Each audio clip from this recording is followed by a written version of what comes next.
It is incredibly easy to play Monday morning quarterback and criticize the decision made by leaders. However, over the last 48 hours, just seeing how Ledger is handling this crisis that's on their hands right now brings up a lot of talking points and lessons that can be applied to anything that we're doing, because they have really dropped the ball, and I'm learning quite a bit from their thinking process, and it really makes me think, what is going on over there? Who is making the decisions? So we're going to dive into that today and really explain what the state of crypto is right now, how the markets are reacting to this. Of course, NFT communities are having their meetings and what have you. Has been a very interesting 24 to 48 hours. So I have to revisit the story and dive into the latest developments. Hello, I'm Taj, digitally known as Tropic Vibes, the host of Nifty Business, where we highlight NFTs and explore Web 3.0 as we move from pure speculation to creating real-world value.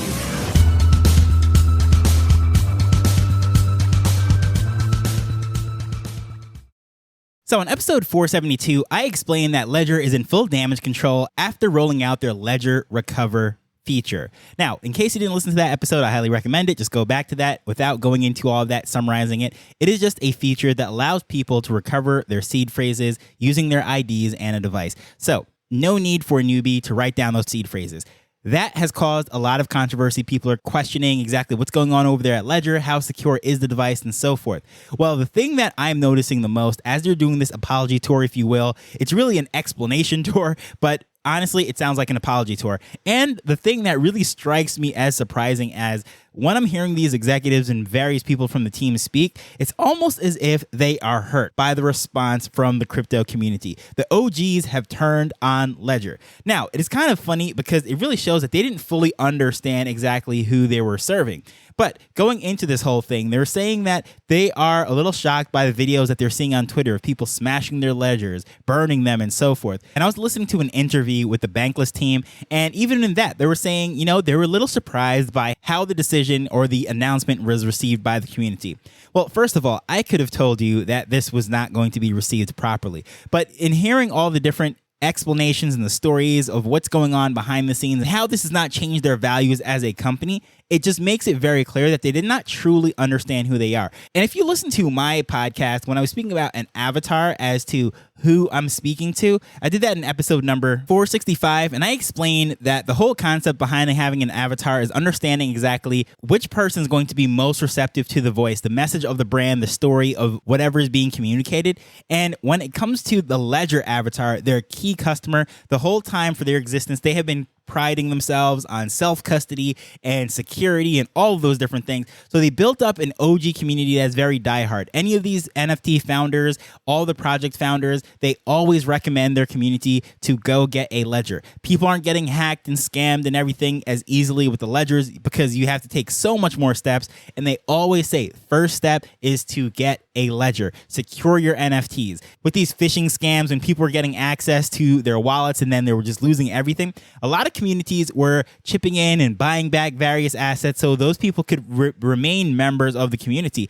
However, as things got really crazy during peak bull market when there was just so much money involved that scammers were in this space like you wouldn't imagine, some of the communities made the shift to say that, you know what, we're not buying back your things anymore. We're not helping you to get your things unless you have a ledger. And the reason why they made that claim is because all these people had their hot wallets and they were losing hundreds and thousands of dollars worth of NFTs, and it just became ridiculous. So I remember in particular the Apocalyptic Apes with 50, he used to really sit down with his community and they were buying back people's stolen goods and just got out of hand. There were so many people getting scammed, and the same thing happened. He had someone come over from the Ledger team, explain the security of it, and really onboarded the team and the family, the community, and that was just not unique to them. That was really the thing, the standard for pretty much any of the good NFT communities.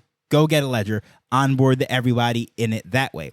Now, once all this news came out with what they're doing with Ledger Recover, the possibility of having that seed phrase exported and split up between 3 different locations, or companies, I should say, and then reassembled, of course, all in an encrypted format as an alternative to keeping the 24-word seed phrase, That set off all the red flags, and that's what I was talking about, the huge controversy of everything. And over the last 48 hours, when they're doing this apology tour that I was explaining earlier, it's been a total mess in the sense that it's like they never truly realized how damaging or how divisive this would have been for the NFT community, or the crypto community, I should say, as the hardcore OGs that have been asking for a lot of features and they've been putting it out there. Well, how do you expect those features have been implemented without firmware updates? So the fact that they are so up in arms about the firmware updates, it's like, wow, they can't believe that they're so upset about this. But again, it's not understanding those core people. Going back to the avatar of the person that they were speaking to all along, it was about security, self-custody, and having everything locked down. So now offering this thing is speaking to a completely different avatar, and by doing so, they have polarized their OGs, the people that have built them to where they are. Now, let me just explain exactly what they're trying to do. If you look at the vast majority of people that own crypto, it's not even close. The majority of them do not have it in self-custody. They have it on exchanges such as Coinbase, Kraken, Binance, and so forth. Believe it or not, people even have crypto stored with Robinhood. PayPal's processing transactions now. It's absolutely pretty crazy. There's a lot of options using traditional custodial options. So they're looking at the whole thing and saying, you know what? We have built this business and we have pretty much taken it as far as we can get with these hardcore degens and the cypherpunks that want everything self-custodial, everything locked down, and wants their crypto to be like Fort Knox. Let's reach out to those people that are on Binance, those people that are on Robinhood, and so forth. And if you just look at the numbers, it's not even close. And I know this is not an apples to apples comparison, but various sources, depending on where you look, the total market size for these crypto wallets, these hardware wallets, is about 300 million. And of course, the most popular set of devices come from Ledger, so they really have become the king in that. However, when it looks to the vast majority, and I know, as I said, this is not apples to apples comparison because now I'm going from a hardware number to an account balance, right? So this is not perfect. But it's very hard to find this data because a lot of this stuff is not public information. These aren't publicly traded companies that are releasing their numbers on the regular. But by the looks of things, in 2023, Robinhood, which is really known for their free stock platform, but they also have crypto, it has been reported that they have 11.6 billion of crypto assets on the platform. PayPal, again, very hard to find recent numbers and what have you, but 2021, they were processing and holding up to 25 billion. And those are not two players that we necessarily think of when we're talking about crypto. So think of all those PayPal account holders, all those Robinhood holders that have their stocks and so forth. They just might dabble into crypto. Well, those are the type of people that do not want to have seed phrase written down. They just want to look at their password, have things text to their phone number, whatever, in case they forget it. That's how they want to log in with their fingerprints and so forth. That is what they're used to, and they're not ready to make that jump. So in order for Ledger to grow their base, they're going to have to expand out to grow their business. Because from a marketing standpoint, a business standpoint, it's wiser if you have a fraction of a percent of a large market than say 80% of a very small market. Now, the Ledger hardcore user is a very small percent of the total population. And when you're looking at these business and how these companies are forecasting where to make their investments and what to go after, and how even VCs invest into various things, they look at something called a TAM, or a total addressable market. And the hardcore degen that wants everything self-custodial, they do not trust banks, they do not trust the government, they do not trust the dollar, those people are very rare. They're few and far between. Now, there are a growing number of people, but still, compared to the total addressable market of all the people that have their money stored at the banks, that have their crypto stored on exchange, it's just a small fraction. So in order for Ledger to really grow and become a massive company, make the most profit, the most bang for the buck, they want to appeal to a larger market. So, of course, this feature is not going to appeal to the people that have been in the space before 2022, right? The people that have been in the space in 2012, 2008, figuring out this stuff right as Bitcoin launched. They're not interested in having their seed phrase stored with anywhere else. They're not interested in all of these new developments that are being released in the firmware. All they want is a safe place to lock down their crypto. So, of course, they are going to be the loudest, the most offended, and have the most polarizing response to this update. And of course, when you go to Twitter, Normally, it's the polls that are the loudest. Whether you're 100% for something, 100% against, those people are making the most noise. But for the vast majority of people, the 80% in the middle are pretty silent. So in this case, now they are really storming to Twitter. They're making some amazing, for better or worse, content. And honestly, it sounds like the Ledger team is a little offended by it. But here's the thing. In addressing the larger addressable market, they sort of made their decision. But again, I know hindsight is 2020, so it's easy for me to look back on this 48 hours after the fact and say, hey, you know what? They should have did this.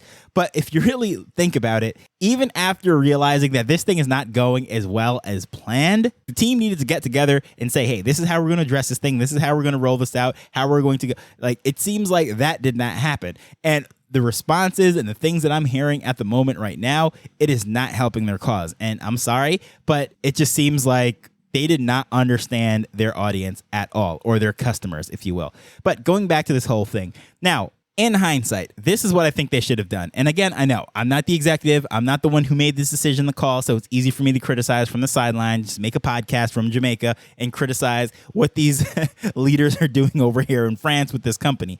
But if they wanted to address this larger market, knowing very well that their people are so hardcore, so passionate, and they already have that loyal fan base, if you will, the customer base, rather than trying to use everything they already have in place to appeal to the larger addressable market, I think they should have released a new device. They should have made it like the Ledger 101 or something. Now, granted, it's running the same exact firmware. And honestly, if you listen to their explanations, this is not a hardware feature. This is a software feature within the device. So if they had this other device come out, the 101, yeah, it's not necessary to launch a new device. But just for the psychology of the hardcore person that's already using their Nano X, their Nano S, or the Stack, if they came out with this thing called the 101 or whatever, I'm just using it as a name because 101 is like an introductory. That could have been like their new stepping stone, their new baby, the intro to crypto. And that one could have been pre-bundled with this Ledger Recover feature. And it's a shame that they didn't think about this ahead of time, thinking that, hey, everyone's going to start to think and wonder, well, does that mean my current device is compromised? If this can export a seed phrase and what have you, well, what's going on here? Because to everyone's understanding prior to this, it's like that secret key, private key, whatever you want to call it, was in like an untouchable box. And there was no way for it to be exported or accessed from the outside. Now, it turns out that is a misunderstanding of it. And each time that you actually sign or you give permission for your device to share that information, that's taking place. However, I don't think a lot of people really fully understood that. So there was definitely a knee-jerk reaction to the idea of the seed phrase being exported in 3 parts, double encrypted, and then stored elsewhere for recovery purposes. That was just ridiculous. Not to mention the fact that IDs would have to be submitted in order to use this service. Okay, what's going on here? Because obviously, the first place my mind went, and a lot of people, that's what they've been honestly have been addressing and defending for the longest time. Who's to say that this can't open up some sort of backdoor for the government down the line, right? If you are so secure, if you're so afraid, and you are so diehard and thinking that, you know what, government controlling these funds and crypto assets and whatever is not in the best interest of development and of the people, then of course you want to have your thing the most secure as possible. And that was always the idea, that that's what Ledger helped to do. But now we have this dilemma. The hardcore person that is very focused on that, not just the person who is having some NFTs, just wants a digital identity, having some fun here and there, maybe flipping into some coins, but I'm talking about the person who is really banking millions or billions of dollars of assets being secure using these Ledger devices. Well, they definitely have a thing on their hand, because think of it. There's a lot of ETH, Sol, or Bitcoin OGs that bought in at the bottom and they rode that thing to the top, and they have huge fortunes at stake here. So let's just say 10 years from now, all crypto is outlawed. Well, that's going to be a huge security problem, knowing that, hey, there could be this backdoor and the government could easily come in and take it, can confiscate it depending which jurisdiction they're in. That is a scary thought. And that is what they opened up, that Pandora's box of thoughts. in the OG's mind right now. So now they're having to scramble and try to calm that down while trying to explain why what they did is not what they think it is. And it's just a total mess out there. So if you've been in Twitter Spaces, if you've been on the crypto feed and just seeing people's response, it's so polarizing. Why are people so bent out of shape? That's what's going on right now. And it's honestly, it's a shame, because a week ago, everyone loved Ledger. And now it's a total mess, and it's very interesting to say. Now, my position still hasn't changed. As I said, I've always had my concerns about it, but I think what would be most telling is how the team actually handles this and addresses it. In the long run, I think Ledger is going to be more profitable than ever before. They're going to that larger addressable market. And honestly, if they were a publicly traded company, I would say this would be the time to buy the stock. And I would definitely buy into it, simply because right now, it is tanking. It is going down bad. The community is against them, and they are not popular right now. So if there was any time to buy into Ledger and say, hey, if this is a publicly traded company, I know this is not, I would be like, yep, I'm going to put a couple $100 over here, see what happens. And in 3 years from now, when they have all those Robinhood users and Coinbase users using Ledger devices, I think in the long run, they're going to be much better off collecting all those subscription fees for the recover feature. But right now, they're just weathering the storm. So I truly believe that the OGs are just going to find another solution. I don't think there's really any saving the hardcore, the original people that have been in the space for 5-10 years. I think they're going to jump ship, and they're not going to ever come back to Ledger. However, that's going to open up the door for more companies to come into the space. Innovation and competition is always a good thing.